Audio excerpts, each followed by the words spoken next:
What is going on, everybody? We are back with another CCW review. I am Nick. He's so much more somber this time. I'm Joe. And we're here to talk about AEW. Listen. I'm going to leave all the jokes aside. Good news is, so this is the second time we've tried recording this. The good news is we didn't make it far the first time. So it is what it is. Yeah, Um, stream and record are too close together. Too close together on OBS. I hate OBS with a passion. So yeah. Osprey, Francesco Akira, Hinare versus Rocky Romero, Lance Archer, and Brian Cage. This is not just my favorite six man in a long time, but it's definitely my favorite of the two tonight. And uh, fam, one of the reasons I love this match so much is because of how thrown around Francesco got. I bruh, bruh. He was he was catching an ass whooping. He would go after Lance Archer. This happened like twice, maybe even three times, because he thought he was bigger than he really is. And he a little feller. And there was one time he was just slapping the shit out of Archer over and over again, doing it for like 30 to 45 seconds. Probably got a good 50 to 75 hits in. Lance Archer no sold the shit out of all of it.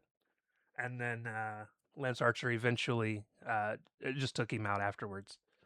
The match ends because Rocky goes to do the thing where he goes to celebrate on his knees and he eats a hidden blade.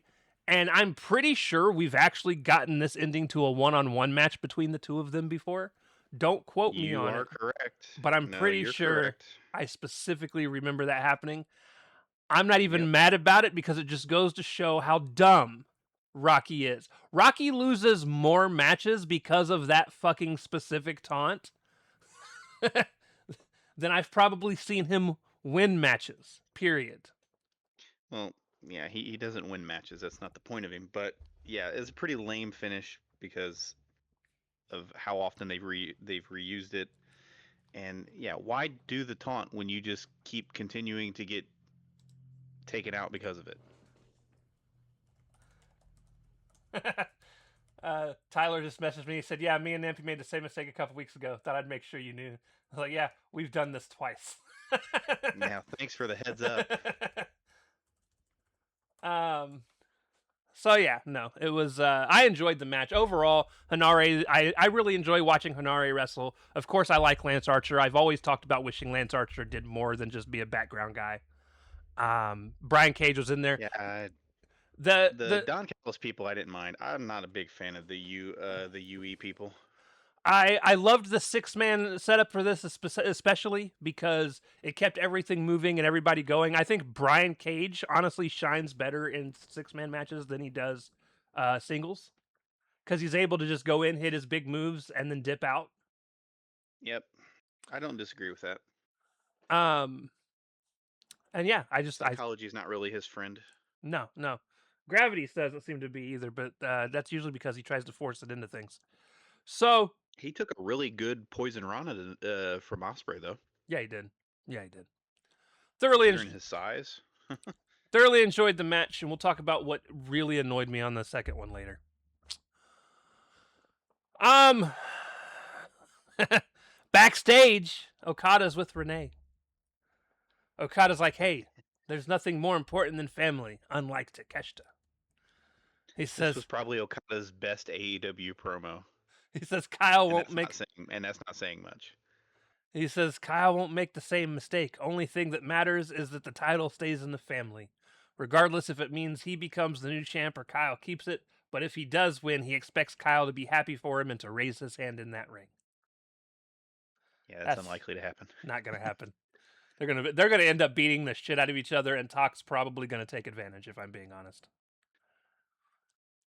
I hope Yeah, we'll Fletcher see. keeps it though. Speaking of Fletcher, In ring segment. This happened a couple times tonight and it annoys me. Again, I don't like everything revolving around one story to all be done at once because my attention span's better than this. And this has happened it happens three times tonight in different ways and it drives me nuts. They booked this like it was the go home show, and they still have another week. Yeah. So a lot of this show confused me. Fletcher comes out and says that we're in the midst of the greatest international title run ever, and there's no reason that it has to end so soon. He says that he trusts Don Callis with all his heart and he owes Don so much. So he's going to go along with this plan, but Okada needs to know his role in this. And I'm so glad he finished that sentence because when he said know his role, I immediately went, please don't quote The Rock. I don't. And he Shut didn't. and shut your mouth. He didn't. He said, just know your role in this. And I was like, thank goodness my heart skipped a beat because I don't need more of that. We don't need Um, another fake Rock on this program. He says Okada should have no problem having his back and making sure that he wins. But the one thing they can at least agree on is both of them absolutely hate Takeshita. So, Which prompts Takeshita to come out. um, Talk comes to the ring. His music hits. Him and Kyle just start going at it. No bullshit. No putting a mic in Talk's hands. Which listen, I would be fine if this is all we ever actually get from Talk. Period. Like I Yeah, don't. Talk doesn't need to be speaking any promos. No. Actions speak louder than words. He just needs to come out and do what he does best, and that's fuck people up. And fuck people up he did. Uh Yeah, I was a little bummed because they left the champion laying. Talk gets the upper hand and hits him with his Falcon Arrow and all that stuff, and it's just I think I know why though, and I think we'll get more of that next week. So Fletch hits a half and good. half. Talk hits a blue thunder bomb. Fletcher goes to do some stuff. They reverse each other a couple times. At that point, Fletcher eats a poison runner, and then he catches a running knee. Talk then hits a raging fire and then holds up the title. Now, either Saturday, but I'm guessing it's probably more going to be on Dynamite. We're going to get an Yeah. argument between Fletcher and Okada because Fletcher's going to wonder why he didn't come out and help. Yep. And that's going to obviously feed the dissension more. That's eventually going to lead to Okada just laying down for Fletcher because that would be funny. That would be funny. It won't Fletcher's happen. character is becoming a bit one note. Like he's just kind of rehashing his TNT run with this new title, and I'm not necessarily seeing much evolution from this character, so it's kind of bumming me out. If I have one complaint, and only one, with it, the one thing he does carry from title to title that I don't like is every single title he holds, it's the greatest TNT title run ever. It's the greatest international Yep. title run ever. He eventually Yep. will be a world champion. He's going to say it's going to be the greatest world championship run ever. And I don't need that to be the focal talking point every single time he has a title. Yep. And even every single time he doesn't have the title, because how long did he talk about he was the greatest TNT champion of all time, even after losing it? Yeah. Like I said, very one note. Everything else is fine. Honestly, I loved Yeah. about pretty much Agree. everything else he talked about during this promo. I don't disagree, but he's Um, hanging on to that one character trait that he just will not let go of, that he kind of falls back onto too much. right. Backstage interview segment. Will's talking with Omega. I ended up enjoying this more than I thought I would. I thought I was going to hate this. I did hate it. I thought Will came across kind of whiny and Kenny kind of dickish, which I like kind of I don't. dickish Kenny, but Kenny's character has done a complete 180 as we get closer to this Will pay-per-view. Will never came off as specifically whiny to me. He came off as frustrated to me.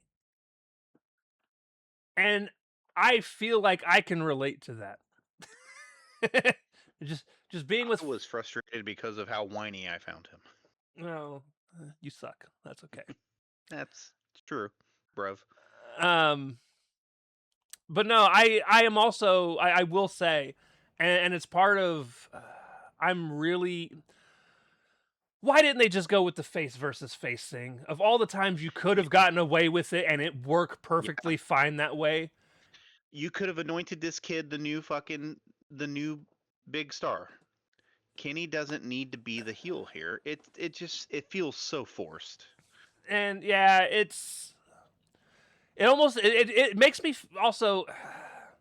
He's cutting some of the best promo work he's done that I've seen, and it makes me Yeah, wonder: Kenny. can he only cut heel promos in America? Is He that is it? he's best when he's kind of dickish and kind of a tweener. No, this Um, ain't no tweener shit though. This is no, he went from tweener. He went from tweener at the start of the show to full blown heel by the end of it, and it irritated me. oh no, he hit full blown heel by the end of this fucking sit down. Yeah, you're true. Yeah, you're right. You're right because he starts bringing in Osprey's kid and shit. But like, oh man, so But Will kind of looked like a bitch for letting him. Omega. Well, that's because every time he tried to jump up to do something, somebody was like, "No, sit down, sit down." Omega basically. Obviously, Will's gonna get his revenge next week, more than likely. But it's I don't know, not feeling this build very much.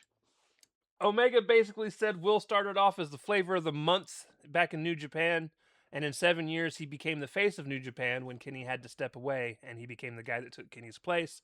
But it was awfully funny that New Japan still reached out to Kenny to sell out the Tokyo Dome instead of relying on Osprey. It's true. All things kind of true. Will talked about how they had to wrestle differently in during the pandemic eras, I guess, if you're talking about both companies. He was like, Yeah, but I found that he was like, kind of stupid though. you got to wrestle, with the at least with the AEW wrestlers standing ringside, and all of them were just a bunch of marks for you any damn ways. And he was like, and we got stuck wrestling in actual silence, straight silence. We were forced into wrestling in silence. He said he was annoyed, and that's when Omega started to talk about, well, let's talk about let's talk about the Don Callis family. I got out of the Don Callis family in hopes that people could use me as an example of what not to do. And then you come into AEW as a part of the family because Osprey just can't listen to anybody fucking else. Which is kind of true. And Will was like, "Look, dude, this shit keeps me up at night. I don't like that I won because Don Callis got involved." And at that point, Kenny cuts him off and is like, I'm glad you admitted it, because it makes me kind of feel like now that I'm up 2-0 and this isn't a rubber match. He was like, and everybody before somebody says anything, yeah, I had diverticulitis, but you know what? It made me a better wrestler. It made me have to think about how I was wrestling and how to go through a thing. He's like, can you say the same thing about your surgically repaired neck? And Will was like, look, dude, it's funny to me that every single time we talked and you assured me that you hadn't given up on yourself, you would disappear for 4 weeks. We'd see each other backstage and you'd be like, oh yeah, I'm not giving up. I'm still going to go for this world title. And then you're gone for 4 weeks. And then I see you again and yeah, I'm not giving up on this world title run. I need to do something. And then you disappear for another 4 weeks. He was like, and then the one time you ask me, or the one time I actually tell you I think you have given up on yourself, you managed to use that as motivation to push yourself through and beat MJF for the world title. And then Kenny's like, yeah, well, I think what you really wanted was to face me with with everything that's gone on, so that you could face a weaker Kenny Omega. You didn't want to face MJF. You wanted me to win so you didn't have to face MJF. And Kenny's like, what? That's bullshit. He's like, if I can't beat you at your best, I don't deserve it. I've been in this 10-year chasing you to be the best in this business. And Kenny's like, last time you failed at doing this on your own, and this time you're going to fail in front of your countrymen. He's like, there's a lot riding on this for myself. He says, but when I win, your mother's still going to be proud of you. What you should be worried about is when I win, that boy of yours will see me as his favorite. Yeah, he's like maybe your son will see me as his new idol. At that point, Will was ready to jump in and beat the shit out of him, but he was pulled back by the security people. Like, no, no, not here, Yeah, not here. That's okay. Dickish Kinney's great. I like Dickish Kinney. Don't get me wrong. I just hate it for this specific build-up because there was so much Oh, more it they could feels have done. forced. It's the heel turn thing is so forced. Like he could still have been a dick and been a tweener and still been considered a babyface. It Um, didn't have to go this far. but it's honestly, I know why they're doing it. It's going to make for a bigger moment when Osprey does win, as far as being in his home and everything. I think they just want to make sure that the London crowd cheers Osprey heavily for the moment, which I think they were going to do that any fucking ways, and this just seems unnecessary. Right. Instead of letting fans just cheer for a good match, now you're trying to shoehorn people into cheering for a specific babyface when it just wasn't needed. No, because they were going to cheer for whomever anyways. Right. Um, match 2, AEW TBS champ. By the way, tonight was a rough night for me. I was working during all of this, and there was so much storytelling going on. It kept pulling me away from work, and I was getting pissed. I was like, dude, I Mhm. just want to knock out my work so I could be ready in time to record when Joe's done. But thankfully, you didn't watch any of it until you got home, so it kind of gave me some extra time. uh, AEW TBS Championship match: Maya World versus Persephone versus Hikaru Shida versus Chris Statler. Listen, not a bad match overall. And you know what? The women are so much more interesting to watch when I don't have to watch them crawl under the second rope all the time. I'm just saying. This match was much better than it deserved to be. Um, The only uh, person I thought was boring was fucking Sheeta, Sheeta. Dude, I can't get behind Sheeta. I don't know what it is. I don't know. Even dude, Maya has started to I was an win me over. I used to think I Sheeta was was an amazing, and I don't know what happened. yeah, I don't know what happened to Sheeta. I was a huge Sheeta supporter, and she went away because she had visa issues, and since she's been back, she has not looked the same. I don't know. It's so frustrating. It, it she's just I don't know. She's just not interesting, dude. And Yeah, something's amiss. It yeah, it's a miss. um Maya ends up winning by reversing the Saturday Night Fever. I refuse to call it whatever night of the week it's being done on. You can kiss my ass. Um, she goes for the Saturday Night Fever on Maya. Maya reverses it into a roll up and sits down on it, locks it in, gets the pin. En deux trois, Stat looked like she was going to beat the fuck out of her afterwards. Unfortunately, it Yeah, did to not me, happen. Stat and Persephone really made this match work with Maya and Sheeta just coming in for their little spots. Well, the big, the But big, the big story they're trying to build up. What I feel is the bigger story overall for all this is I do think they're trying to build something up very specific between Stat and Persephone. Um, I wouldn't even mind seeing them two go at it at All In without a title on the line. I wouldn't be mad about it. Pre-show, regular show, depending on how many matches they're trying to throw on the regular show. I don't care. I think it would be a good enough match to be on the regular show if you wanted to put it there. Because again, It, at the very least, could be a pre-show match. yeah, again, I don't think every single match has to be a title match. You can, and I feel like that for any show, whether regardless of company or anything, you can have good matches between people that just have a good enough feud going into it. Well, you have to book them like you give a shit, That's and also most of the true. time that's not what happens. At least not for the Especially when women. when you have this many titles to book feuds for. Yeah. And honestly, what this really sets up, well, this doesn't set this up, but it unfortunately happened. Backstage, Brawling Birds show up on my screen, and it's just them talking shit about the Divine Dominion. Oh, you guys are pussies. You guys are running, blah, blah, blah, blah, blah, blah, blah. Um, We could say that we were looking forward to this tag match ever since we got together, or that we're gonna be happy to wrestle in our hometown type shit. I don't fucking know. I'm moving on. Match 3. It's just more setup for the Brits who are gonna wrestle at the show to win whatever match they're in. This is Correct. gonna be the most crowd pleasing fucking show ever. Match 3, my actual match of the night. Continental Cup match, John Moxley versus Jay White. This is my match of the night as well, although it did not start out very hot, but it ended very well. Listen, as much as I did think this match was good, I absolutely hate the fucking ending. I don't want John in the finals. I don't disagree. I just don't. Too bad, because he's going to be there. It's going to be... And it's going to be him and Claudio, probably. Or him and... he's winning the whole fucking thing. He's not losing. It's going to be him. Who the fuck's beating him? Kingston. It's going to be him and Kingston. Kingston's going to win this fucking thing. Don't even put that into this fucking world.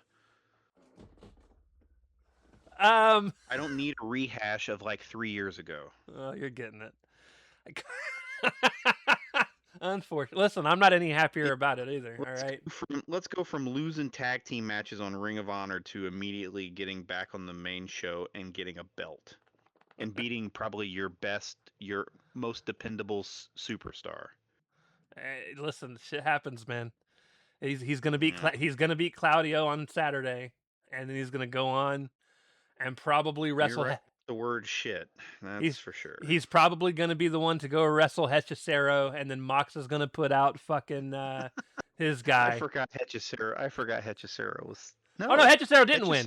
Never mind. Yeah, I was about to say, Hechicero's not even there. No, you're right. Who is the other?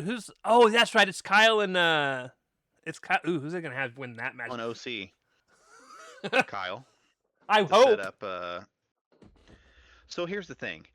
They could be doing the whole Nigel's hurt, but he's gonna, he's going back to Wembley to win his Wembley match, and he's gonna persevere and he's gonna win. I fucking hope not. He's gonna be the one Brit to lose at home. I find him to be so fucking boring now. Nigel's gonna be the one Brit to lose at home.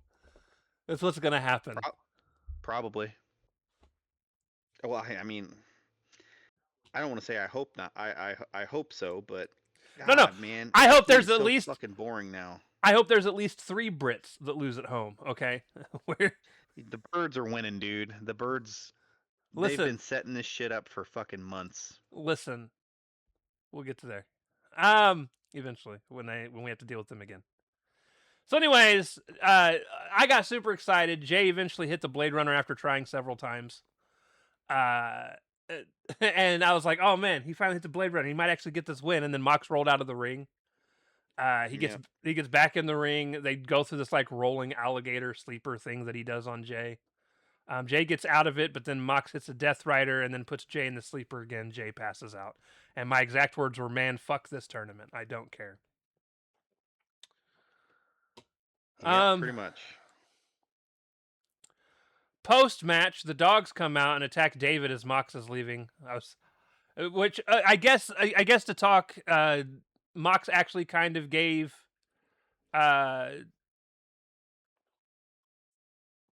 Jay some props at the end. Before he bounced, and then he proceeded to not come back and get involved like he would have a couple weeks ago. Well, the dogs essentially work for them, so... Right. But the dogs come in. At that point, Kyle and Orange come out to kind of help even it. But then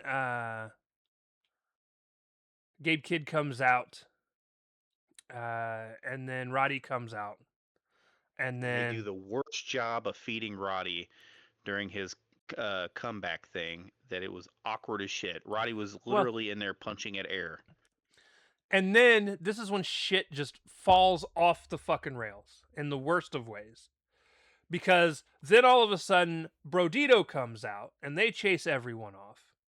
And then Hangman gets a mic, and just as he's about to say something, Ricochet comes in and cuts him off. And I'm just like, what the fuck is going on? And I Well, don't thought, worry. It's not to set up anything that's actually happening there. It's I, to set up a backstage yeah, promo with another I was, wrestler. I was like, man, are we gonna get like a 4-way dance for the trios championships? Like that's what I thought this was building up to, if I'm being honest. And I did think the people that ended up talking about it backstage were going to be one of the 4 teams. But That's fucking way too many people, man. listen, it's Wembley. They're going to try and fit as many people on this roster in that show as they can in any way they can. It's just unnecessary. uh so yeah, at that point Hangman is just like, "Hey, basically whoever wants some, come get some. Meet us at high noon or meet us at dawn under the fucking arch of whatever the fucking place is called." Um Wembley. And he's like, "And we'll see you there." And I'm like, "What?" What the fuck does that even mean? I do Are think you it's booked? I think it's going It's to so turn into a. stupid. I do think it's going to turn into a 4-team match because that will give the excuse for the New Day making their debut but not winning because they don't have to be the ones. That team doesn't have to be the team to eat the pin.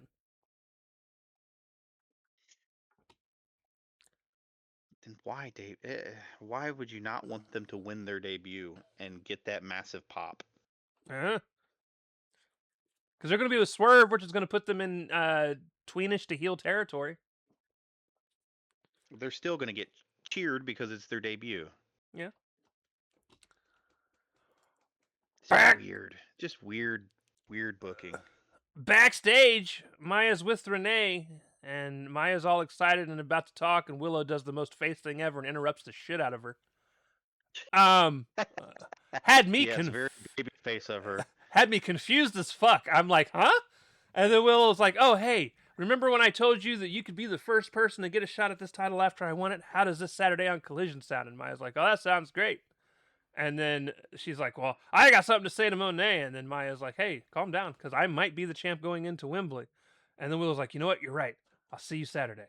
I was like, huh? You're going See, to I talk didn't to think her? that's what Willow meant. I thought Willow was like, "Oh," and just pat her on the head. "Oh, you think you're gonna beat me, I, I was like, but you're going to talk to Monet soon anyways. Why did you even bother saying that sentence? right?" Your fucking face to face, which isn't really a face to face, was advertised for the show. In-ring segment, your favorite part. Jonathan Cruz shows up as MJF's personal translator.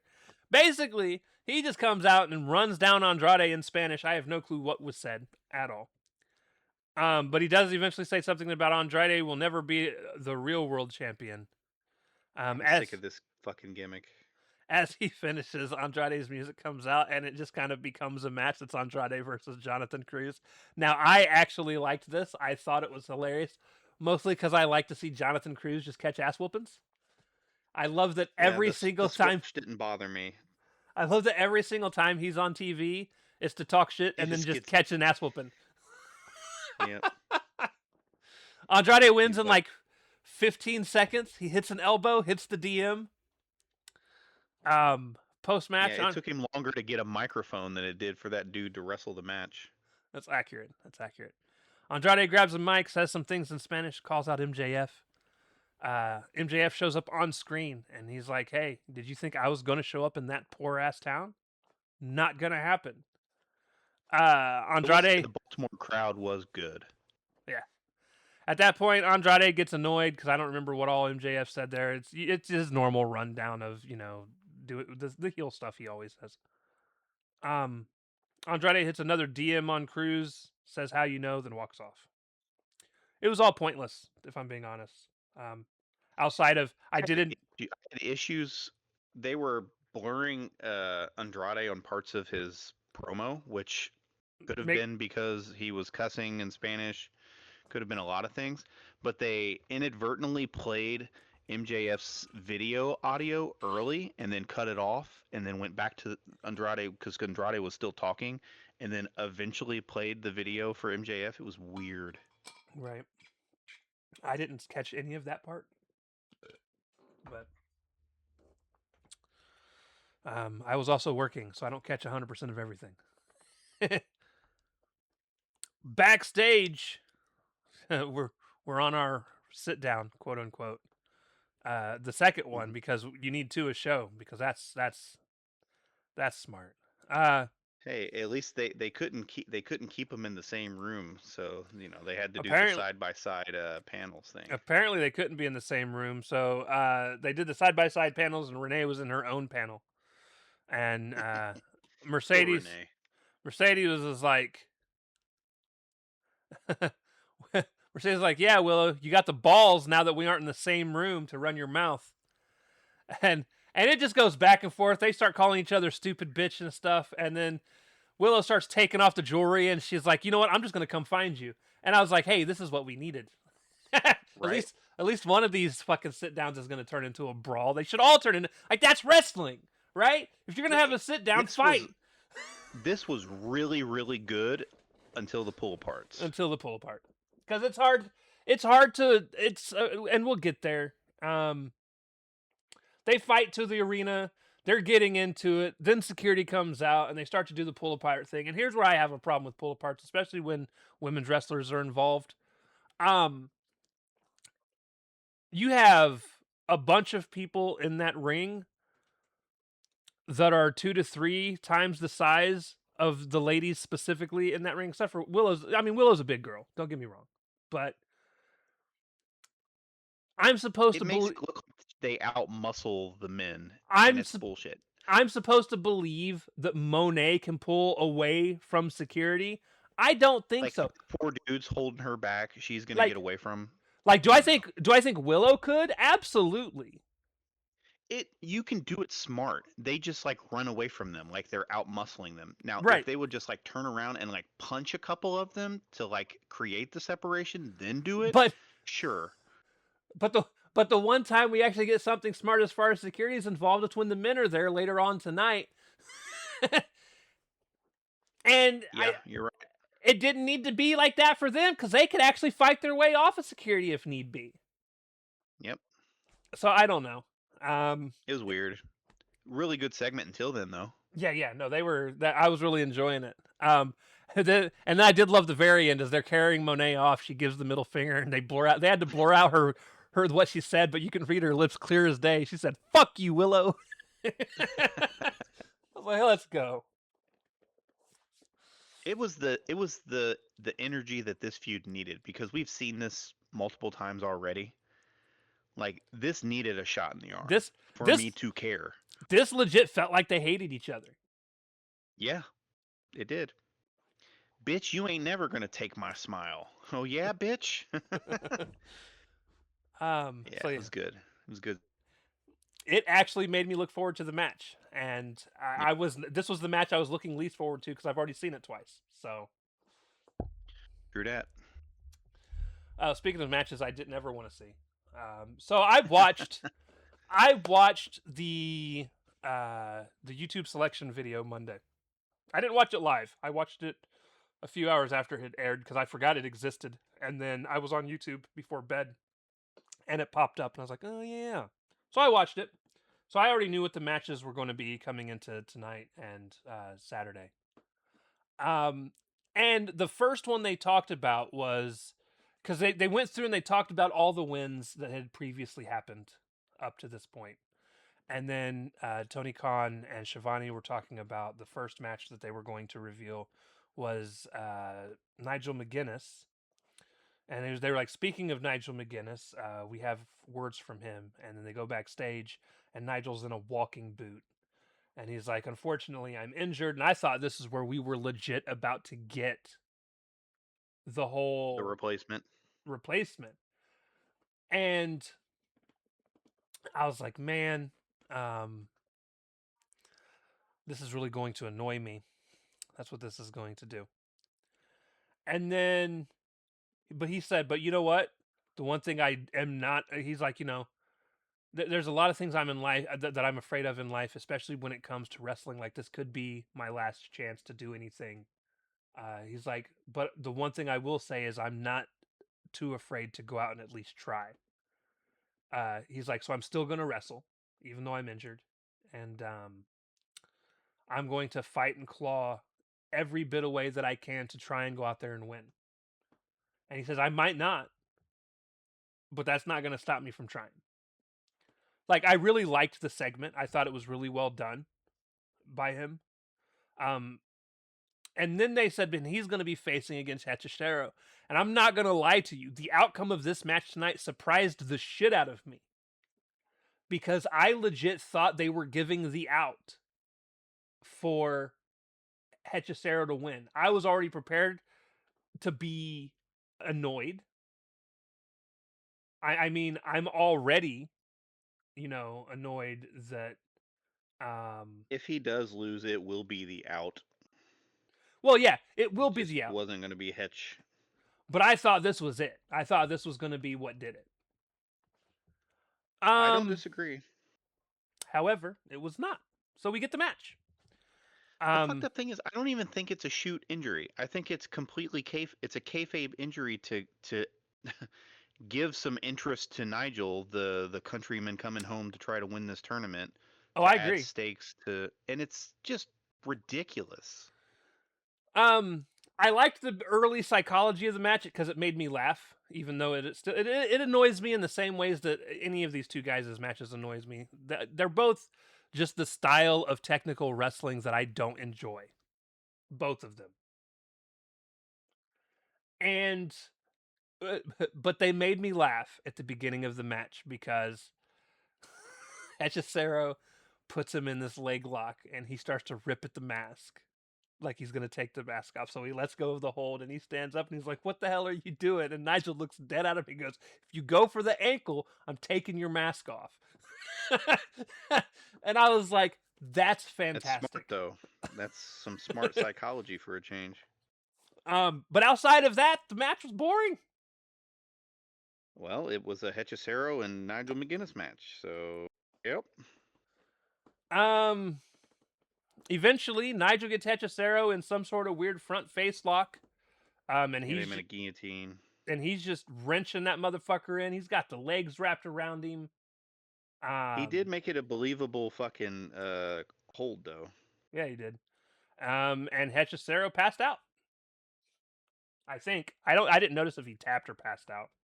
No, he passed out, which is weird because he's not a baby face. Usually baby faces do the pass out thing. Right. My note says, "What the fuck are we doing? I'm not mad. I'm just confused." um. Oh, in ring. Oh, here we go. This is where the night gets explosive. In ring segment. Shivani brings out Kevin Knight, and Kevin's like, I'm not a young boy." Or well, so they had just shown a Darby Allin vignette, kind of to a little hype package for All In. Kind of showing off what's happened and what he's said the last couple weeks, and then they immediately go to, this is the part. This is one of those things I was talking about, where like they could have showed that earlier in the show, and then later on this happens, but they do it back to back, and I get it. It's for people that are watching the show for the first time and need help. I'm not one of those people, so it drives me nuts when shit like this happens. So right afterwards, Shabani's in the ring and he brings out Kevin Knight, and Kevin dismisses him from the ring, as everyone else does. Um, and he's like, the problem, Darby, is you keep referring to me as young boy, and I'm not a young boy anymore. I'm a grown ass man. That actually made me laugh because the amount of times I've heard that said, even by us as teenagers. Yep. I was like, I can. It's the first time Kevin has said something I can relate to. And then it stops there because then he goes on to talk about being the greatest TNT champ of all time, which is bullshit. Um, he then Well, calls out. He's had the most defenses allegedly. That's also true. That has happened somehow. Has a lot of collision matches. Yeah. So he calls out Darby for a face to face. As Darby comes out, he says, "Cut the music, cut the music." He's like, "Darby, I need you to prove to me that you've got no weapons on you." He's like, "Security, check him. He can't have any exploding book bags, no flamethrowers, none of that." which this part also made me laugh because I was like, look, he's not being stupid. Uh, Darby takes off his jacket or pulls his jacket down to show he's got nothing on him. He starts to spin around, and as soon as he starts to spin, the pyro on the stage goes off, and I laughed and cheered because I was not expecting this at all. And it's funny to watch Darby kind of, I guess, eat some of his own bullshit back at him because he's usually the person exploding things on other people.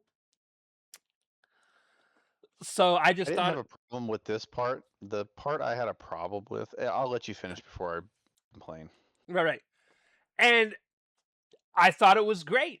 And I even enjoyed it as it made itself to the ring because he rolls down the ramp. He's all clustered and, not knowing what's going on because he just had pyro go off in his face. Kevin jumps him, sends him into the ring, hangs him on, in the tree of woe in the corner, sticks a chair up to his face, hits the coast to coast. And I'm like, this is great. And then the medics come out and completely deflate everything I gave a shit about. Like that listen, call the medics out as the medics get ringside. Go ahead and go to commercial because at that point I no longer care. I've watched Darby do far worse things than what he endured there and still walk out of a match. I don't believe that he's hurt enough for the paramedics to need to No. stretcher him out. And it completely killed the believability of the entire angle for me. And was Um honestly just an excuse to have Sting's son Steve, stretcher side. Yeah, Steve. Well, I wasn't gonna call him by his. He ain't earned enough for me to call him by his name yet. Um, and but yeah, but what it was just an happens? excuse to have him on TV, and we'll probably get a match between him and Kevin on Collision or some bullshit. And it's just, what are we fucking doing? Yeah, like the medics come out and Steve comes out with them. They're all checking on Darby. Um and then we finally do go to commercial break after they put him on a stretcher. They go to the back. They come back from commercial break. Um and Kevin Knight shows up and he basically Just says, taunting. yeah, he basically says, "Hey, stay in your lane." Like he's talking to Steven. He's like, "This has nothing to do with you. Stay in your lane." And I'm curious on um I won't say curious. I don't care, right? I think that's the I don't No, if this kid wants to be on Ring of Honor and be in a big segment on Ring of Honor, that's cool. oh He's just no. starting out. He's That's he's he's that's absolute cool. he's absolutely going to be involved in AEW straight out the gate. Like that's he won't go through Ring of Honor. You should know better than that. Sting's way too beloved, and I know he's not Sting, but like it's I don't think it's going to happen.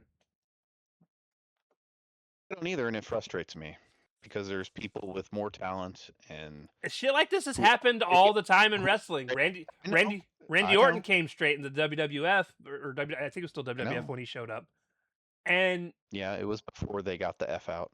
and he became the youngest world champion of all time, and he's good. He's good. We don't know if Steven's good. He's been in one or two like indie matches. Everyone I've heard a lot of people are impressed with what he's done, but I don't know. Well, they'll protect him like crazy, so it's not like he'll get the shine and he'll be fine. I just don't understand why you are inserting it now in this feud randomly 2 weeks before your biggest show. Right. Um Match 6. Also, I do think Steven's going to get involved in the match at Wembley, but that's a whole nother story. What if he's a heel? What if he turns on Darby? He could. That would be much more interesting, to be honest. Match 6, El Clone, Davis and Doyle versus the Elite. Now, I want you guys to understand something.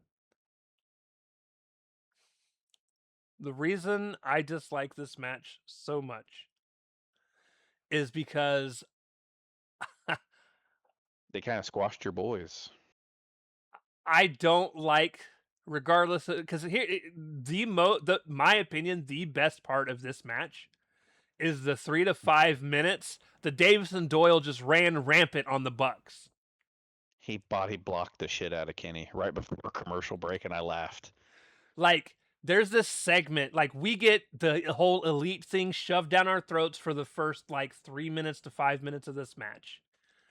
Yeah, we got a bunch of Nick Jackson and El Clone where they were just playing the old Young Bucks hits. And then eventually Davis and Doyle get involved, and they're just beating the shit out of the Bucks, just beating the Yep. shit out of them. And like they're doing the running punches, like Doyle or Dave, not Doyle. Davis does the one where one of the Bucks is sitting in the corner, and he just runs and slides and just punches him in the fucking face.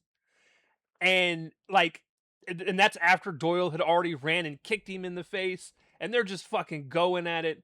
And then all of a sudden, Kenny tries to get involved, and Doyle hits the body avalanche and just lays Kenny the fuck out. And I'm like, there's not a. These guys need to have the world titles put on them, and they need to run rampant with them. I just, Yeah, the tag titles, they're so world tag good. titles. They're So fun to good. watch. Um, You could pull a divine like what they did for the ladies in Dominion, where they just run roughshod over a bunch of smaller teams for a little while before they finally run into, where they can't bully somebody and actually have to have a, a 50-50 booked match. and then it's still gonna be 75 fucking 25 because it's Davis and Doyle. Come on now. I just want them to Well, depends, dominate. depends on the opponents. You're not going to do that against the hurt business. No. But I don't expect them to go up against the Hurt Business anytime soon. Listen, I'm talking about. Hey, look, there's the swirl. Guess what? They're just fucking pudding now because they just got their asses beat. All right. I'm just saying. There's a lot they could do, and they're just so entertaining together. And I don't know how the fuck we lucked into having this universe that these two are together as a team, but I need them to not get injured first and foremost. Yeah, because we had it the last time and it was not very long. And yeah, I just want to see them beat the fuck out of people. But then the rest of the match goes about what you fucking expect it to. Um, They played the hits. They played the elite hits. Kenny Kenny got eventually, the hot tag and the comeback and the win. Really, yeah, he hits the one winged angel on Doyle. Poor Doyle. They should have let fucking El Clone eat the pin. Um, I don't disagree. Doyle post, Doyle Doyle loses far too much. yeah, he does. Post match, the Don Callis family all kind of pour out. Not every single one of them, but all of the underlings of the Don Callis family come out. And they start to get involved. Cope and Cage come to the ring, and by when I say they come to the ring, Cage rushes the ring, or Cope rushes You the mean ring, Cope rushes the ring? Cage couldn't. and Cage Cage just meanders. lingered. Yep. He eventually makes it to the ring. He kind of And even, that's only because Cage was getting his ass whooped, or yeah. Cope was getting his ass. See, you made me do it. God damn it! Listen, it's hard because he's not Edge. Like, it would be so much easier to do this if their names weren't Cope and We Cage. had, we had 30 years of Edge and Christian. Um, but yeah, no, it's you're watching it, everything's going fine, and then as he's whooping everybody's ass, eventually the Bucks go to super kick somebody, they duck and they hit Cage, and then Cope gets mad and they get into a shoving match. Um, and then they all fight back to the back, all the heels and faces except for Kenny, who's out there by himself. Now, I did want to mention before this match started, as Omega was coming to the ring, backstage, Will approaches him, and I'm going to be honest with you guys. I couldn't hear a fucking thing that was said between the two of them, at all. You weren't the only one. The music, they had the music playing super loud, obviously because it's theme music. It's going to be loud. But they didn't have the area mic'd so that you could hear them. And the crowd was loud as well because it's Kenny Omega. So like, I just couldn't hear a fucking thing either of them said at all. Not one word, not one syllable. It looked like they were just mouthing things to each other.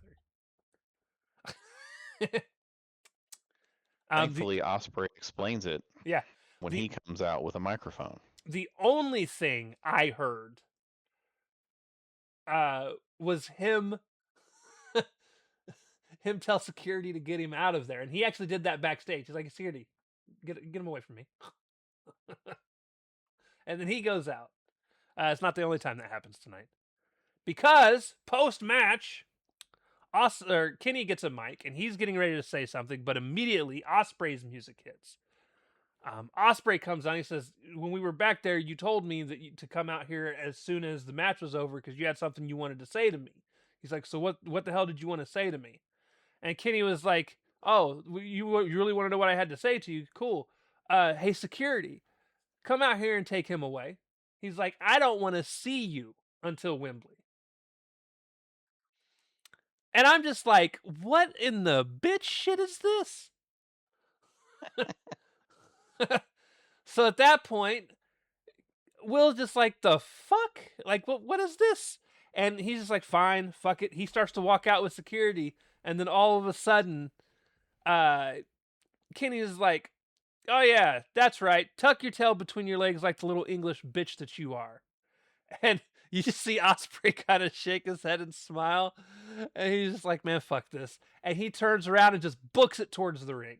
He gets in. They start to fight. Security hurries up and rushes into the ring to pull him away. As they're pulling him away, because they got him by both the arms and they're pulling him back, uh, Kenny runs and hits him with a V trigger. I wish this would have been a little quicker in the way that it actually was played out, because it almost kind of looked like they held him there specifically so he could be V triggered, which technically is what happened. Yeah, it is. It wasn't too bad though. It wasn't too egregious. Hey, props to the security guys who actually sold it. Like, they were surprised and they were like, "Oh shit, he just attacked him while we were holding him." Right. The curly haired kid that was closest to the camera was did a really good job of selling it. Yeah, he did. Um, but yeah, at that point, he tosses the security out of the ring. Um, and I don't remember exactly what Kenny said at that point, but what he said didn't matter because, well, he got a mic and he said, "Take a good look at it," and he was talking about the title, and he tosses the title to the side as he takes Osprey out onto the apron. Yeah. It was essentially, "You'll never have it. You'll never be able to beat me." Blah blah blah blah blah. Blah. Dumb Yeah, heel bullshit is and essentially what it was. and then he picks up Osprey and hits a one-winged angel through a table that I had no clue was ringside. I don't know when this fucking thing got set up by whoever was outside of the ring that did it. It got set up by the Don Callis family after they came out and was beating people up. Oh, I didn't notice that. I was That's what happens when you have to work during the show. I was just like, "Huh?" Like, where did the table come from? Security set that one up too, Nick. It must So have been they held him, it was and then they Shivani. set the table Shivani's for a him. heel. It was Shivani. I'm blaming him. Nah. Um Also, you know what made this show at least really cruise as far as like watchability? Taz. Taz was there. Yeah, Yeah, good old Taz. I love Thank him. God for East Coast shows. I just hope he's in Wembley. I hope they pay him whatever he fucking needs to make that fucking trip. It's such a long flight, dude. He won't be there. Maybe we get Brian Danielson, although that's a very Oh, long flight for him too. speaking of Brian Danielson, somebody on Twitter, and I obviously I don't want this to happen, but somebody was like, "Wouldn't it be great if Nigel makes it to the finals and he just can't wrestle, and he decides to have someone take his place, and it's Brian Danielson versus Mox?" And I was like, "Listen, as much as I would enjoy Brian Danielson finally having the chance, That would be such a banger match. I would be so happy to see Brian finally get his real revenge on Mox through it. Not just screwing him out of the world title, but actually won it. It's not gonna happen. He's not gonna come back. He's not gonna wrestle. He's not gonna win a championship in the process. Yeah, he's retired. He's retired. Like he'll do he I don't even know at this point if we're ever gonna get like a random one-on-one match from time to time, like was originally talked about. I think he's all but done. I don't. I think we're more likely to get Austin to have another match before fucking Brett Danielson. Yeah. Ace Austin. That is. No, I'm kidding. But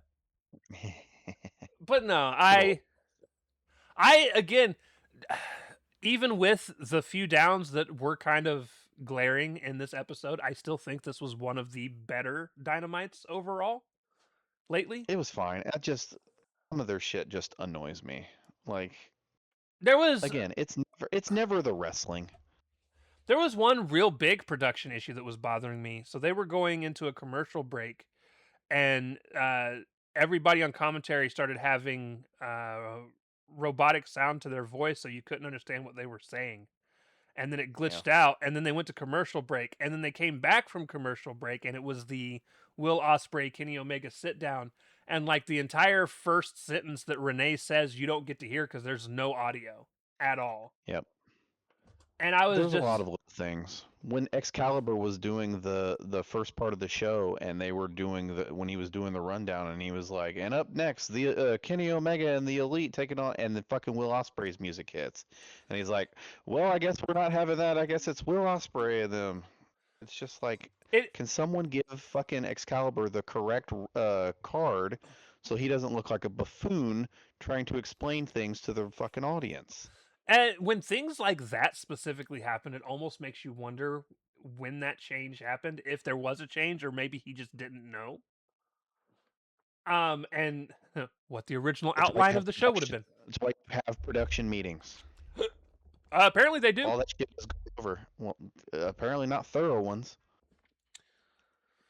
But yeah, that is Dynamite. We managed to knock that out in still less than an hour. All right. Nice. With that being said, one more Dynamite before the pay-per-view. Huzzah. Yeah, that's true. And maybe 2 more collisions, maybe just 1, depending on when they decide to throw collision. Yeah, we'll find that out next week. Next week's it's gonna be Thursday because fuck me. Anyways, with that being said, we love you guys. We'll talk to y'all next time. Deuces. Later.